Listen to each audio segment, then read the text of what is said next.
جو family members ہوتے ہیں وہ زیادہ افیکٹو رول پلے کر سکتے ہیں، وہ زیادہ اچھے طریقے سے کورٹ میں آ کر کے اپنی اسٹیٹمنٹ ریکارڈ کروا سکتے ہیں، تمام فیکٹس بتا سکتے ہیں کورٹ کو کہ جناب یہ اتنے عرصے سے آئی ہوئی ہے، اتنے بچے ہیں اس کے، اور جناب جو ہے وہ ہم اس کی دیکھ بھال کر رہے ہیں، اس کے بچوں کی دیکھ بھال کر رہے ہیں، جو اس کا خاوند ہے وہ جناب جو ہے اتنے عرصہ سے یہ جو ہے مینٹین نہیں کر رہا، نہ بچوں کو مینٹین کر رہا ہے، نہ اپنی بیوی کو مینٹین کر رہا ہے، تو یہ فیملی ممبرز جو ہے وہ زیادہ اچھے طریقے سے اس بات کو ایکسپلین کر سکتے ہیں۔ اب آ جاتی ہے بات suit for recovery of dowry articles کی، یعنی سامان جہیز کا جو دعویٰ کیا ہوتا ہے خاتون نے، اگر اس کو دیکھیں تو ڈیفینیٹلی اس کے ساتھ بھی ایک فہرست گواہان خاتون نے لگائی ہوتی ہے۔ اب یہ جو فہرست گواہان ڈاوری آرٹیکلز کے کیس میں ہے، یہ ویری کر سکتی ہے، یہ جو ہے اس میں فیملی ممبرز بھی ہو سکتے ہیں، اور اس میں جو محلے کے جو بھی وہاں کے محلے دار ہیں وہ بھی گواہ ہو سکتے ہیں، جو بتا سکتے ہیں کہ جناب جو ہے وہ ہمارے سامنے اتنا سامان جو ہے وہ کسی ٹرک پر اس کو لے کے جایا گیا ہے، یہ سارا کچھ ہمارے سامنے جو ہے وہ لوڈنگ ان لوڈنگ ہمارے سامنے ہوئی ہے۔ تو وہ فیملی کے علاوہ جو محلے کے لوگ ہیں وہ بھی جو ہے وہ بہرحال اس میں ایک اچھی گواہی دے سکتے ہیں۔ اس میں بھی عام طور پہ جو فیملی ممبرز ہوتے ہیں وہ زیادہ افیکٹو ہوتے ہیں، کیونکہ اس کے ساتھ ساتھ پھر جو رسیدات ہوتی ہیں جو بھی سامان جہیز کی اگر اویلیبل ہوں تو وہ خود سے بھی جو رسیدیں ہوتی ہیں سامان جہیز کی وہ خود سے بھی بتا رہی ہوتی ہیں کہ یہ سامان جو ہے وہ خاتون کی طرف سے، اس کے والدین کی طرف سے خاتون کو دیا گیا ہے تحفے میں۔ تو یہ بھی بہرحال ایک اس میں ہمیں سامنے رکھنا چاہیے کہ یہاں پر بھی فیملی کے جو ممبرز ہیں ان کی گواہی جو ہے وہ زیادہ اوتھینٹک ہوتی ہے۔ لیکن اس کے اگینسٹ اگر جواب دعویٰ اگر دیکھیں ایک خاوند کی طرف سے،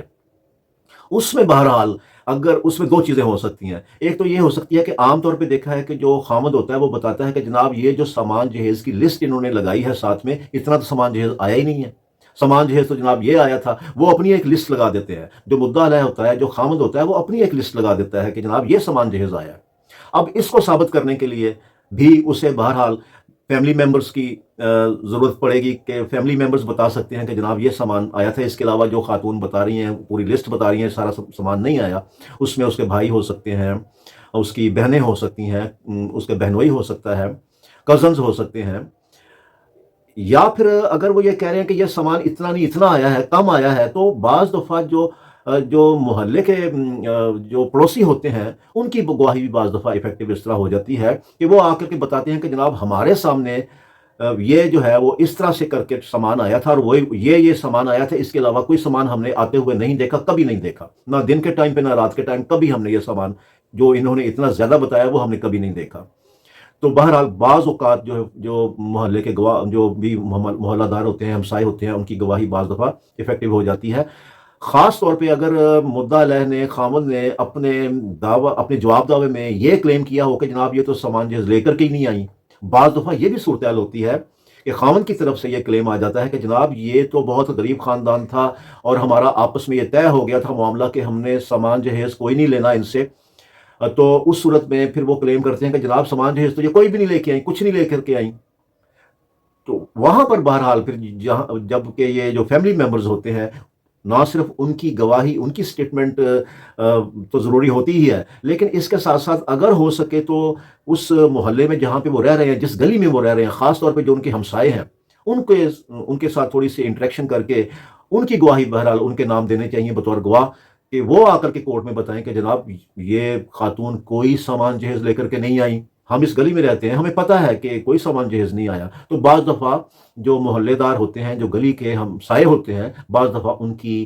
گواہی، ان کی سٹیٹمنٹ بھی اہمیت جو ہے وہ اختیار کر جاتی ہے۔ تو اس میں بہرحال احتیاط کرنی چاہیے۔ اسی طرح خاتون بعض دفعہ یہ بھی کلیم کر رہی ہوتی ہیں اپنے جو ڈاوری آرٹیکلز کے دعوے میں، سامان جہیز کے دعوے میں سونے کا ذکر کر رہی ہوتی ہیں، طلائی زیورات کا ذکر کر رہی ہوتی ہیں۔